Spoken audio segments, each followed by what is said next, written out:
salam sejahtera. Nama saya Muhammad Khairul Bibardin. Nombor matrik saya BA20110577. Dan untuk subjek kali ini iaitu Ekonomi dan Masyarakat, kita bersama-sama akan menyaksikan operasi perniagaan Grain Papa Kinabutan yang terletak di Pusat Komersial Kinabutan, Batu Lima, Jalan Apas, Tawau, Sabah.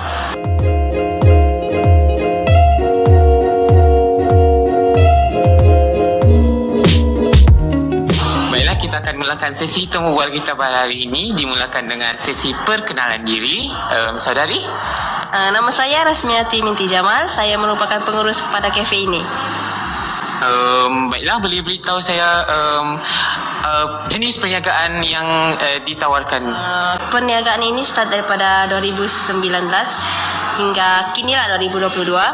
And then kami menjual dan kami meniagakan sejenis air lah. Jenis air yang famous sekarang iaitu yang ada boba tu. Boleh beritahu saya jawatan Cik di sini? Jawatan saya ialah sebagai pengurus kafe ni.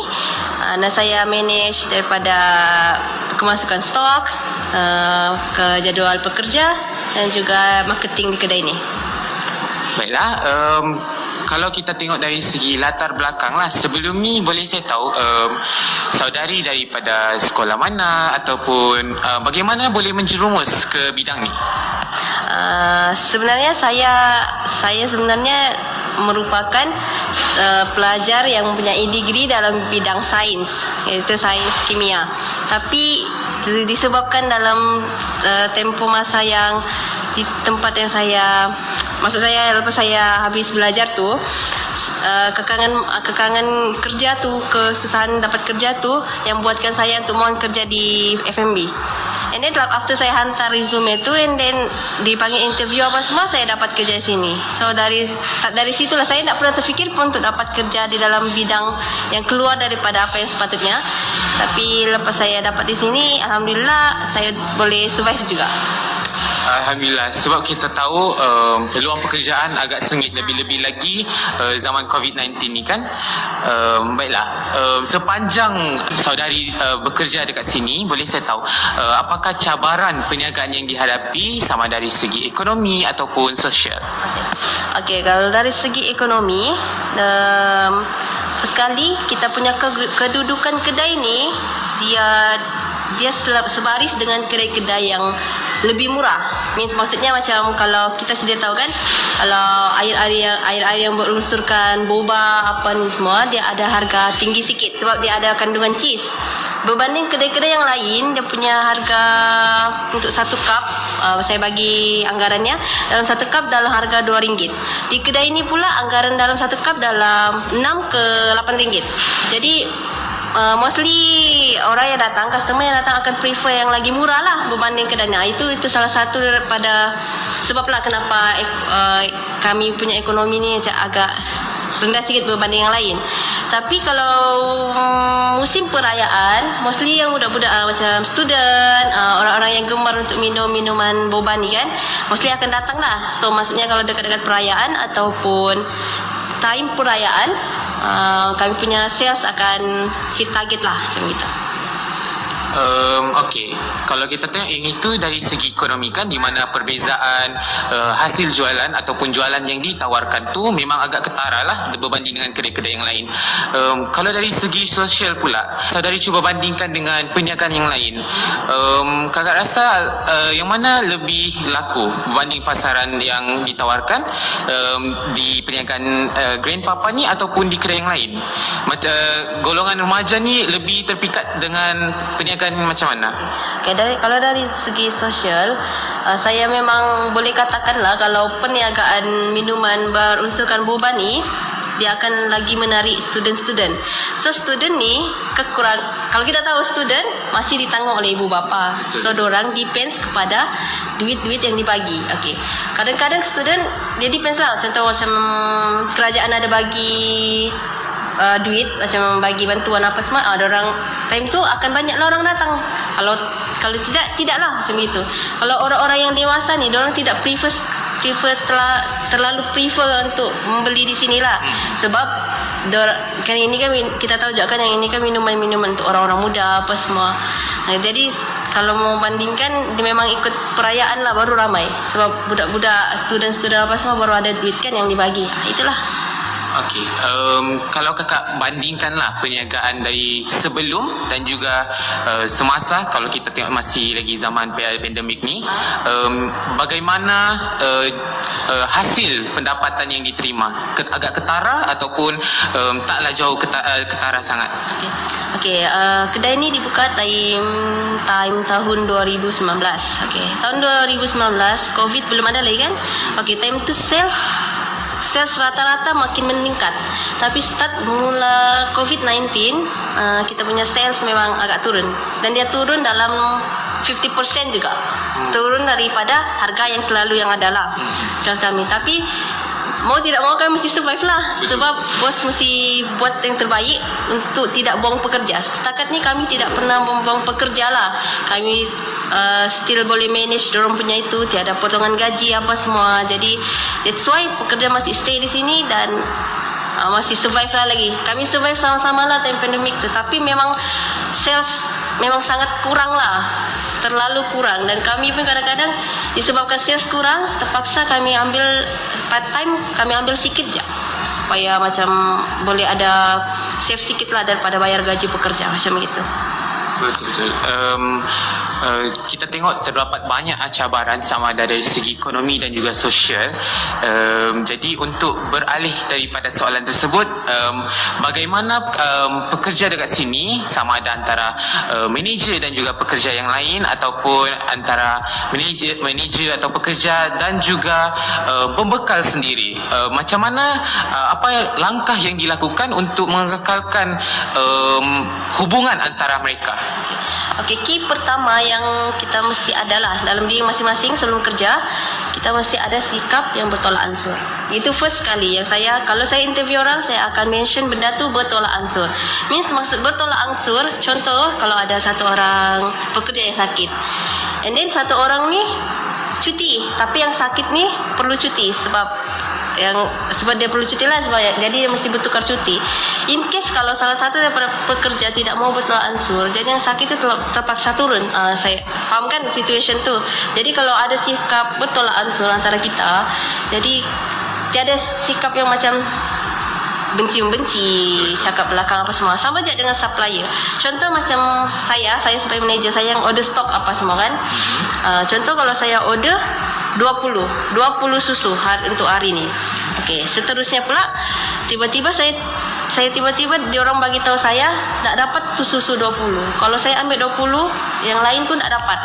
Jadi saya mesti bertolak ansur dengan saya cakap lah, kalau begitu bagi saya 10 je, yang lain boleh bagi yang lain. Seperti macam kita lah. Maksudnya saya ni key yang sepatutnya ada setiap pekerjaan ialah bertolak ansur untuk kekalkan kita punya circle tu supaya tidak toksik. So sentiasa dengan second lagi sentiasa berfikiran positif. Kita tak boleh macam kalau orang tu minta cuti terus kita cakap yang gitu, tak boleh. Okey, kita. Okey. Kalau nak katakan dari segi penglibatan komuniti pula, sama ada di mana pekerja ataupun grandpapas ni sendiri, perniagaan ni sendiri melakukan aktiviti bersama komuniti ataupun melakukan kempen secara besar-besaran, ada tak dibuat di sini? Okey, untuk yang penglibatan komuniti itu, kami pernah melakukan satu program pembersihan berdekatan dengan pusat komersial pada tahun 2019. Event tu kami buat dari jam 8 pagi hingga tengah hari. Okey, event tu kami ada buat pertandingan, kami ada buat sukarelawan untuk pungut sampah sekeliling kawasan, and then kami ada buat cabutan bertuah. Dan semua yang terlibat akan mendapat satu t-shirt free dengan satu minuman free. Agak menarik sebab kita dapat lihat di mana pelibatan komuniti ni beri kesan positif jugalah dengan perniagaan sendiri, sebab kita tahu yang mana kalau kita buat baik dengan kita punya pelanggan sendiri, mungkin kita akan dapat hasil yang baik daripada pulangan lah yang diberikan hasil yang diberikan daripada perniagaan sendiri. boleh berikan harapan di masa akan datang sama ada dari segi kebaikan ataupun penambahbaikan untuk perniagaan ni? Okay, selama saya bekerja sini selama 2 tahun, dari start kedai ni mula buka apa semua, okay, harapan saya supaya kedai ni akan ada buat penambahan dari segi menu. Maksud saya kan sekarang yang ada jenis-jenis air saja. Jadi saya mungkin saya mau tambah sedikit savory, seperti jenis ayam kah macam gitu, supaya orang macam kan ada air dengan ada juga makanan macam itu. Jadi saya harap juga dalam pekerjaan saya kedai ni, dia punya pekerja pun dapat menambah lagi pekerja lebih banyak. Maksud saya macam membuka lebih banyak cawangan lagi di tempat lain. Sebab kalau di Sabah ni memang banyak cawangan, cuma di Semenanjung lagi belum ada lagi cawangan. That's why saya punya harapan tu mungkin akan lebih jauh lah lagi ke Semenanjung, ke negeri-negeri yang semua negeri lah di Semenanjung ada Grand Papa ni. Sebab kalau kita fikir lebih baik, lebih jauh lagi, sekiranya lah banyak cawangan yang dibuka dalam masa yang sama, peluang pekerjaan pun dibuka juga kan, makin meningkat juga, yang mana kita dapat lihat ramailah lagi masyarakat di luar yang boleh dapat pekerjaan. Sebab macam biasalah, zaman COVID-19 ni belum ada lagi penghujungnya kita nampak. Jadi diharapkanlah semoga apa yang diharapkan oleh perniagaan ini tercapailah pada masa akan datang. Nampaknya sampai di sini sajalah kita punya sesi temu bual. Terima kasih sekali lagi saya ucapkan kerana sudi untuk hadir di sesi temu bual ini. Sekian itu saja daripada saya. Terima kasih.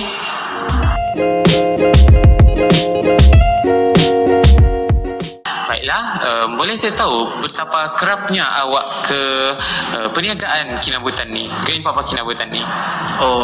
Dalam bulan ni saja saya datang sini dalam 5 kali. Dalam 5 kali.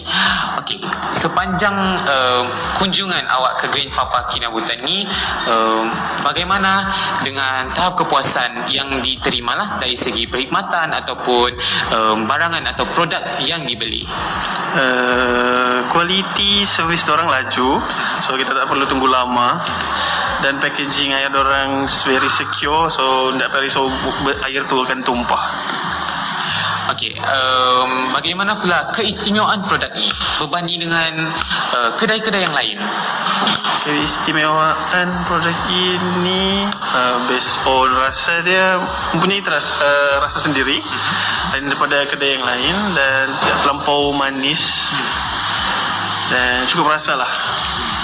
Ikut cita rasa lah sudah ni rasanya. Okey, apakah harapan yang dijangkakan lah atau diharapkan untuk perniagaan Grand Papa ni pada masa akan datang? Lebih memperbesarkan kedai agar budak-budak boleh datang minum. So kedai pun berdekatan dengan sekolah, so budak-budak boleh spend time sini. Sediakan perkhidmatan wifi untuk menarik pelanggan. Mungkin jadi kira advantage lah kedai ini banding kedai lain.